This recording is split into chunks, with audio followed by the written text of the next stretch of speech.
Di kabupaten ini kita satu, mendampingi anak bangsa dengan cinta. Bu Dayu dan Pak Agung Surya, terima kasih banyak telah meluangkan waktu untuk hadir dalam sesi coaching sore hari ini.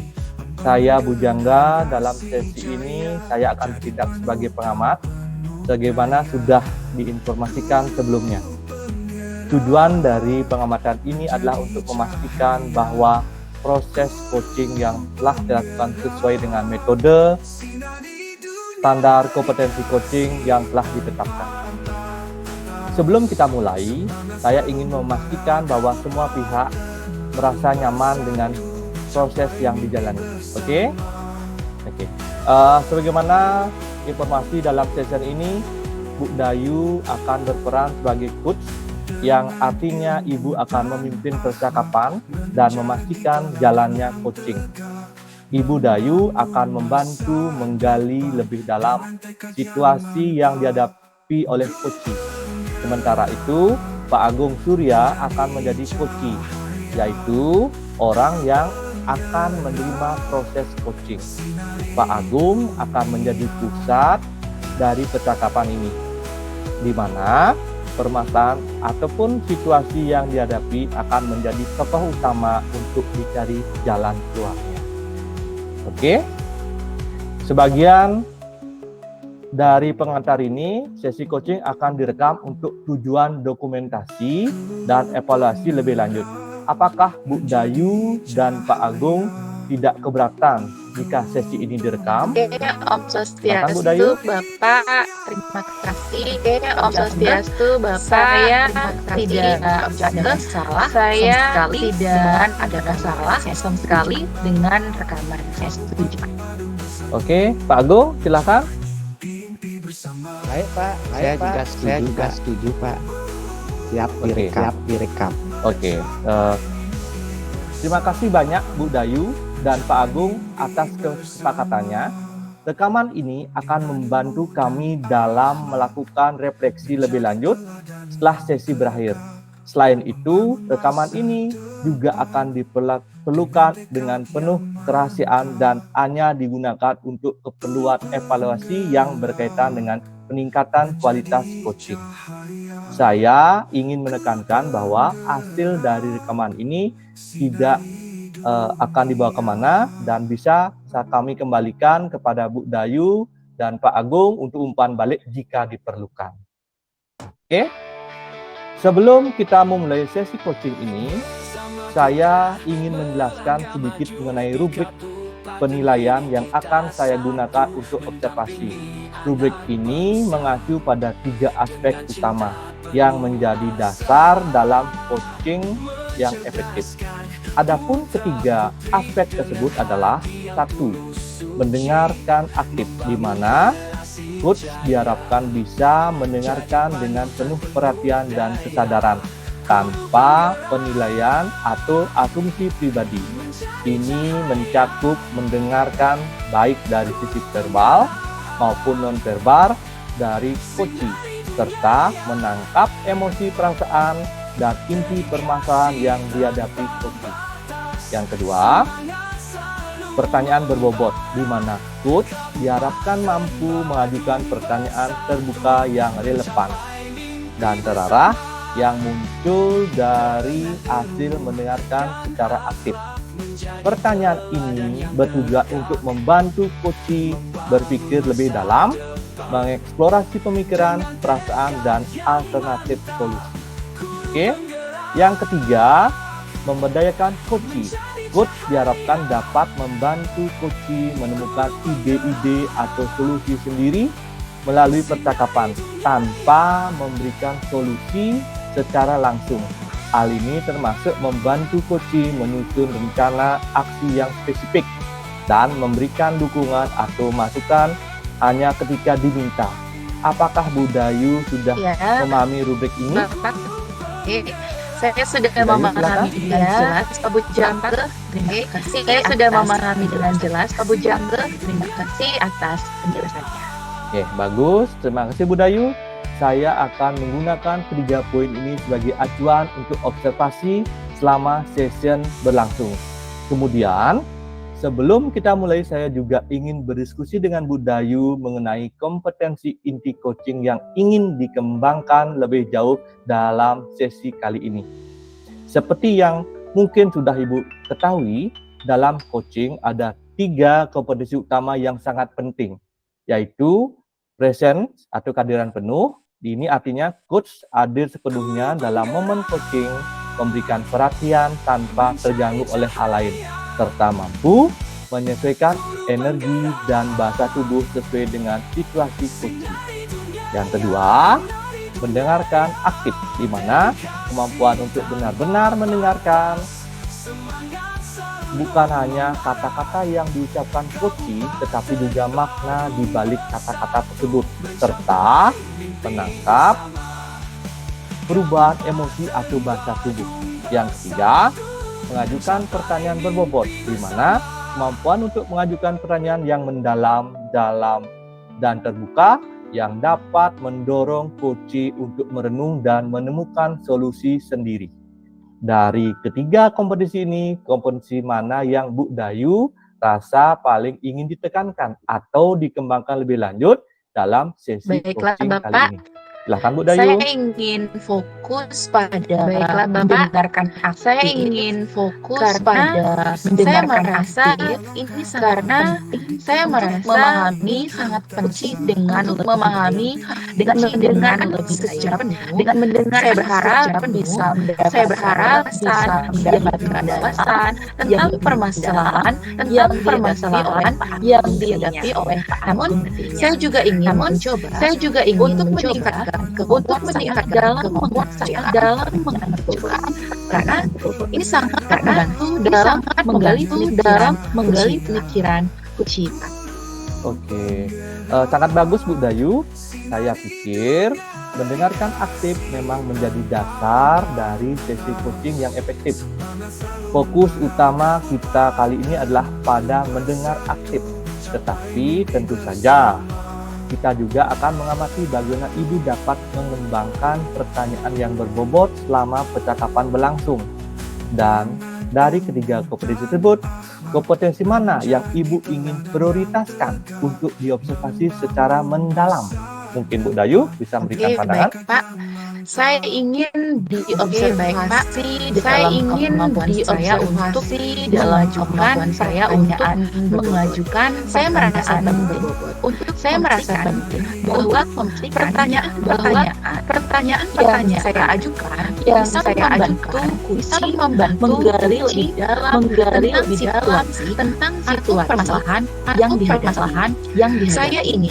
Saya ingin apakah saya mengajukan pertanyaan yang benar-benar ruang refleksi bagi Pak Agung.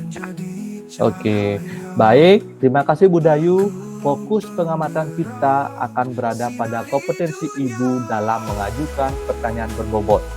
Saya akan mencatat bagaimana pertanyaan-pertanyaan tersebut muncul dari hasil mendengarkan aktif, serta bagaimana pertanyaan tersebut mendorong Pak Agung untuk berpikir lebih dalam dan mendapatkan wawasan baru. Kemudian, apakah ada indikator spesifik yang ingin Ibu capai dalam mengajukan pertanyaan berbobot ini? Ya, sudah pastinya Pak Bujangga bisa mengajukan pertanyaan yaitu yang mengambil dari kata-kata kunci sendiri bahwa saya mendengar. Selanjutnya yang kedua Pak, membantu kunci merenungkan situasi yang dihadapi dan mendapatkan wawasan atau sudut pandang. Lanjut yang ketiga, pertanyaannya bersifat mengeksplorasi dan tidak mengarahkan pada satu jawaban. Nah, kemudian yang keempat disampaikan pada waktu tidak tergesa-gesa, memberikan ruang bagi untuk berpikir sebelum merespon seperti itu. Iya, sangat baik Bu Dayu. Indikator yang Ibu sebutkan sangat jelas dan akan menjadi panduan utama dalam pengamatan saya. Saya juga akan mencatat apakah pertanyaan tersebut memang mendorong Pak Agung untuk merefleksikan masalah dan menemukan solusi sendiri, serta apakah pertanyaan tersebut disampaikan pada saat yang tepat. Kemudian saya akan diskusi dengan Pak Agung. Pak Agung, sebelum kita mulai, saya ingin memastikan bahwa Bapak sudah merasa nyaman dengan proses coaching ini. Selama coaching, peran Bapak adalah menjadi pusat perhatian dalam sesi ini. Semua yang Bapak sampaikan dalam sesi ini akan diperlakukan dengan sangat rahasia dan tidak akan dibagikan tanpa persetujuan Bapak. Apakah ada hal lain yang ingin Bapak sampaikan sebelum kita mulai?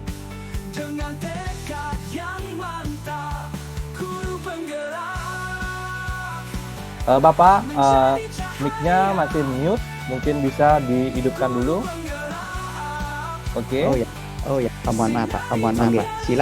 Silakan Pak. Saya merasa sudah cukup nyaman. Silakan dilanjutkan deh. Oke. Sampaikan Bapak Agung bahwa kondisi sudah nyaman dan siap untuk melakukan kegiatan berikutnya. Oke, bagus sekali Pak Agung. Saya senang dengan Bapak merasa nyaman. Kami akan memastikan bahwa sesi ini berjalan dengan lancar dan bermanfaat untuk Bapak. Jika tidak ada lagi yang ingin tambahkan, mari kita mulai sesi coaching ini. Silakan Bu Dayu dan Pak Agung untuk memulai percakapan. Untuk waktu, silakan. Biasa, kita mulai dengan tujuan ingin Bapak capai. Selamat sore Ibu. Terima kasih juga. Tujuan saya kali ini adalah ingin lebih efektif dalam memotivasi siswa yang cenderung pasif di kelas, terutama yang lebih suka belajar sambil bergerak atau melihat visual. Tujuannya yang sangat bagus ya. Apa yang membuat Bapak merasa kesulitan untuk melibatkan siswa-siswa tersebut, Pak? Sudah banyak cara yang saya coba, Ibu. Tapi mereka seringkali terlihat bosan dengan penjelasan yang terlalu panjang, atau hanya berfokus pada tulisan di papan tulis. Oke, saya mengerti, Pak. Mari kita bahas lebih rinci. Bisa Pak ceritakan situasi yang sering jadi di kelas saat mengajar siswa-siswa tersebut, Pak? Biasanya mereka terlihat gelisah, Ibu, sering bergerak atau malah menggambar di buku saat saya jelaskan materi. Nah, mereka bahkan sering kali tidak fokus dan lebih suka melihat-lihat sekitar. Terima kasih atas gambarannya, Pak ya. Dari cerita Bapak, sepertinya kita perlu lebih banyak melibatkan mereka dalam aktivitas fisik dan visual. Nah, selain motivasi, mungkin ada hal lain yang mempengaruhi perilaku mereka. Apa yang Bapak pikirkan? Mungkin mereka merasa kurang tertantang dengan aktivitas yang terlalu sederhana atau monoton, Ibu. Oke, itu sangat mungkin, Pak ya. Mari kita buat beberapa kemungkinan penyebab kurangnya aktivitas dan visual. Lagi yang bukan di penyebabnya, Pak. Baik, Bu. Mungkin juga karena mereka kesulitan menghubungkan materi pelajaran dengan kehidupan sehari-hari, Bu. Oke. Nah, kita sudah punya beberapa kemungkinan penyebab. Nah, sekarang mari kita bahas solusi yang bisa kita coba. Apa yang sudah pernah Bapak lakukan sebelumnya? Saya pernah mencoba membuat mereka berdiri dan bergerak saat menjelaskan materi, tapi tidak semua siswa tertarik. Menarik ya. Nah, mungkin kita bisa kembangkan lagi ide ini. Selain itu, apa lagi yang bisa Bapak lakukan untuk membuat pembelajaran lebih menarik dan menantang? Ya, Bu. Saya bisa mencoba menggunakan lebih banyak gambar, diagram atau video atau mungkin bisa membuat mereka melakukan eksperimen sederhana. Oke, ide yang sangat bagus ya, Pak, ya. Selain membuat pembelajaran lebih menarik, bagaimana dengan membangun hubungan yang lebih baik dengan siswa-siswa tersebut, Pak? Saya bisa coba lebih sering berkomunikasi secara individual dengan mereka. Misalnya dengan mengajak mereka melakukan aktivitas bersama di luar kelas. Oke, itu sangat baik, Pak, ya. Mari kita buat rencana aksi yang lebih konkret mungkin. Bagaimana jika minggu depan Bapak mencoba membuat satu kegiatan pembelajaran yang benar-benar melibatkan mereka secara fisik dan visual seperti itu. Misalnya membuat model 3D dari konsep yang sedang dipelajari, Pak. Ide yang bagus, Ibu. Saya rasa mereka akan lebih antusias jika bisa membuat sesuatu dengan tangan mereka sendiri. Oke, betul sekali, Pak, ya. Selain itu, Bapak juga bisa membuat lomba menggambar atau membuat tutor terkait materi pelajaran. Nah, sekarang coba mari kita bahas tentang evaluasi. Nah, bagaimana Pak ingin mengetahui apakah rencana ini berhasil seperti itu? Ya, Ibu, saya bisa mengamati tingkat keterlibatan mereka dalam kegiatan. Seperti apakah mereka aktif bertanya atau memberikan ide, Ibu. Oke, itu sudah bagus, Pak, ya. Mungkin Bapak juga bisa membuat portofolio hasil karya mereka. Oke, itu dulu terkait dengan hal tersebut. Kita lanjut ke siapa saja yang terlibat dalam pelaksanaan rencana ini, Pak? Ya, jadi selain saya, Ibu, saya juga akan melibatkan beberapa siswa yang lebih aktif untuk menjadi tutor sebaya bagi teman-temannya yang kesulitan. Saya akan meminta bantuan pustakawan untuk menyediakan bahan-bahan visual yang menarik, seperti poster, gambar, dan video.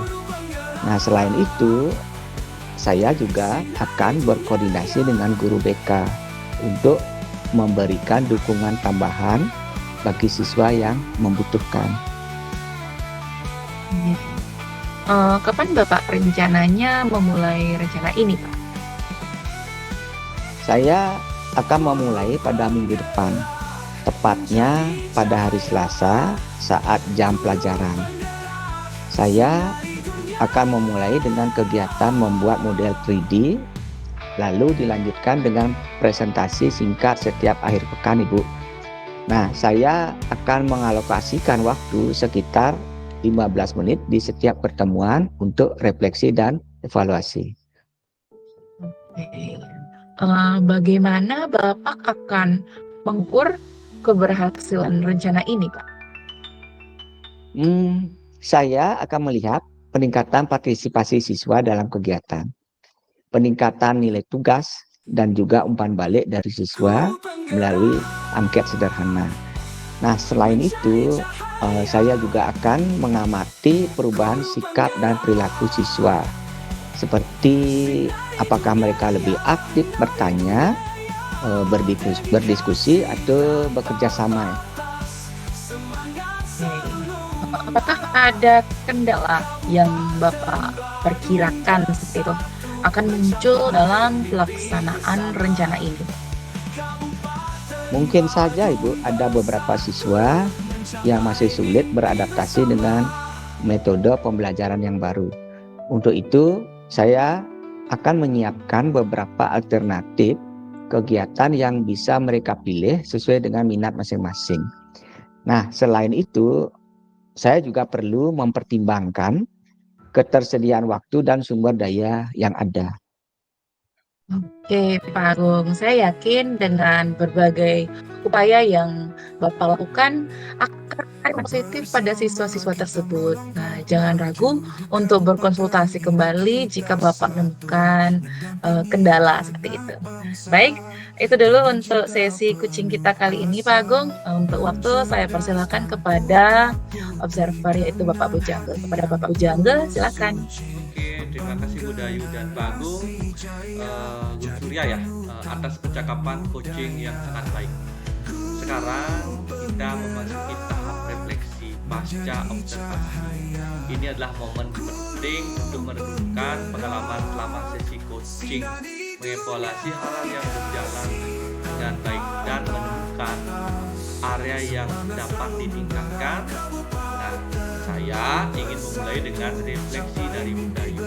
Berdasarkan sesi coaching tadi, apa yang sudah Ibu lakukan yang menurut Ibu sesuai dengan indikator ketercapaian yang Ibu tetapkan sebelumnya? Silakan Bu Dayu. Oke, terima kasih Pak Bujangga. Nah, selama sesi coaching tadi, saya berusaha untuk memfokuskan diri pada mendengarkan aktif dan mengajukan pertanyaan berbobot, seperti yang kita bahas di pra-observasi. Jadi, saya mencoba menggunakan kata-kata kunci yang Pak Agung sampaikan, seperti kebingungan dan belum optimal.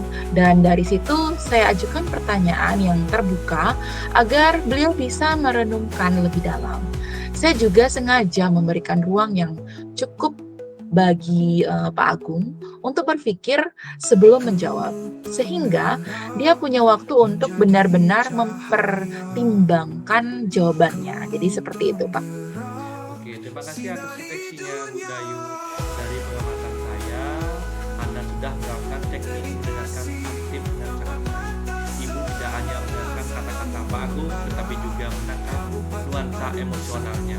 Saya melihat bagaimana Ibu mengajukan pertanyaan yang relevan dan membantu Pak Agung untuk merenungkan lebih dalam. Misalnya, jika Ibu bertanya, apa langkah konkret yang bisa dilakukan untuk meningkatkan penerapan strategi? Itu adalah pertanyaan terbuka yang jelas membuat Pak Agung bersinak dan memikirkan jawabannya dengan matang. Bagaimana perasaan Ibu tentang efektivitas pertanyaan tersebut? Oke Ibu, bagaimana Oke, baik Pak. perasaan Ibu tentang efektivitas pertanyaan-pertanyaan tersebut? Oke Ibu, silakan. Oke, baik Pak. Saya merasa cukup puas dengan pertanyaan yang saya ajukan. Pertanyaan-pertanyaan itu memang membantu Pak Agung untuk merenungkan lebih jauh tentang permasalahan yang sedang dihadapinya, seperti itu.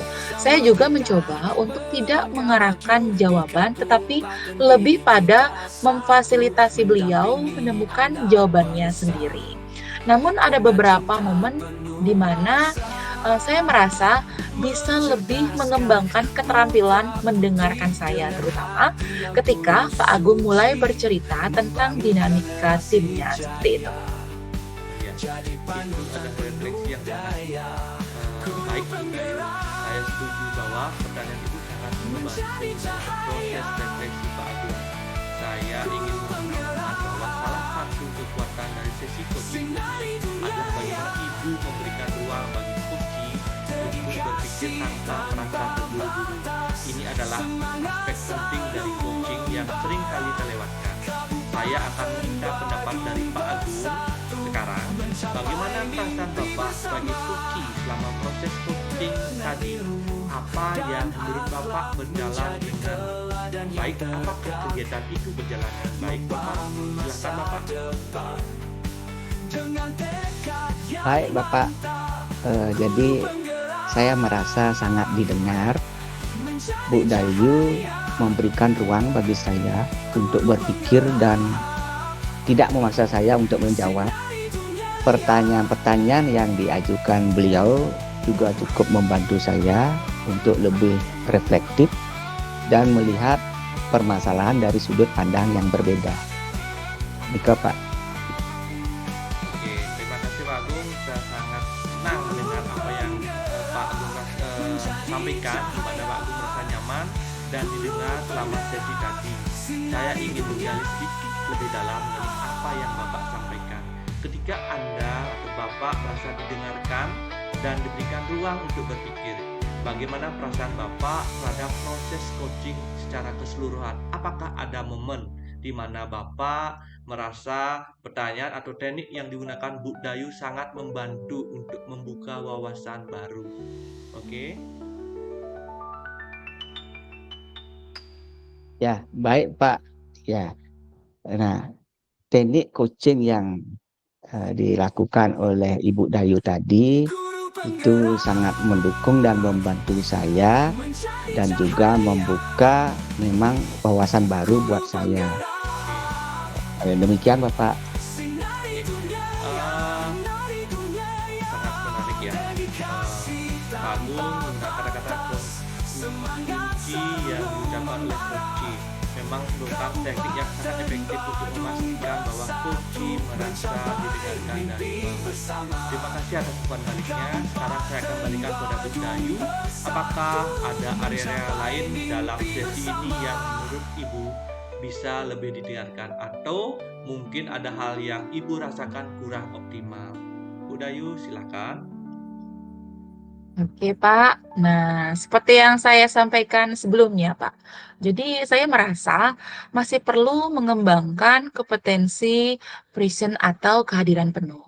Ada momen dalam sesi tadi, khususnya saat Pak Agung mulai berbicara tentang kebingungannya dalam mengelola tim, di mana saya merasa sedikit kehilangan fokus karena terlalu memikirkan pertanyaan apa yang harus saya ajukan selanjutnya, seperti itu. Nah, mungkin pada saat itu saya seharusnya lebih hadir secara emosional dan lebih mendengarkan dengan sepenuh hati. Jadi seperti itu, Pak. Oke, saya mengerti Bu Dayu. Presence atau kehadiran penuh memang sangat penting dalam coaching, karena coach akan merasa lebih didukung ketika coach benar-benar hadir, baik secara fisik maupun emosional. Ini adalah refleksi yang sangat baik. Apakah Ibu sudah memiliki rencana bagaimana untuk mengembangkan kompetensi presence ini ke depannya? Oke, ya, saya berencana untuk melatih mindfulness lebih sering. Nah, terutama sebelum memulai sesi coaching.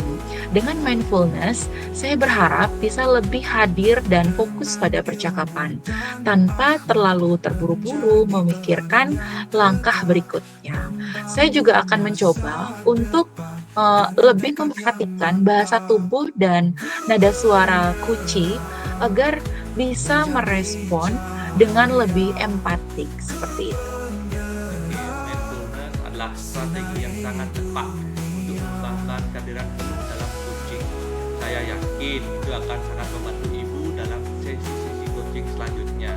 Selain mindfulness, Ibu juga bisa mencoba untuk melatih pausing atau berikan jeda lebih lama untuk coach berbicara. Ini bisa memberikan lebih banyak waktu bagi coach untuk merenung, sekaligus memberikan Ibu waktu untuk seluruhnya memproses apa yang sudah disampaikan sebelum merespon. Bagaimana pendapat Ibu tentang teknik jeda ini? Oke. Baik, Pak, saya setuju, Pak Bujangga. Jadi teknik jeda ini adalah sesuatu yang saya ingin latih lebih lanjut. Kadang-kadang saya merasa terlalu cepat merespon, padahal mungkin dengan memberikan sedikit jeda, saya bisa lebih menangkap emosi atau makna di balik kata-kata kunci. Jadi saya rasa jeda juga bisa membantu saya untuk lebih hadir dalam percakapan. Seperti itu. Ya, sangat baik Bu Dayu. Memberikan jeda adalah salah satu cara yang sederhana tapi efektif untuk meningkatkan kualitas percakapan coaching. Ini juga bisa membantu coach merasa lebih tenang dan efektif. Sebagai penutup, saya ingin kembalikan kepada Pak Agung. Apakah ada umpan balik tambahan yang ingin Bapak sampaikan untuk Bu Dayu? Atau mungkin ada hal yang menurut Bapak bisa diperbaiki untuk sesi coaching di masa mendatang? Mungkin Pak Agung?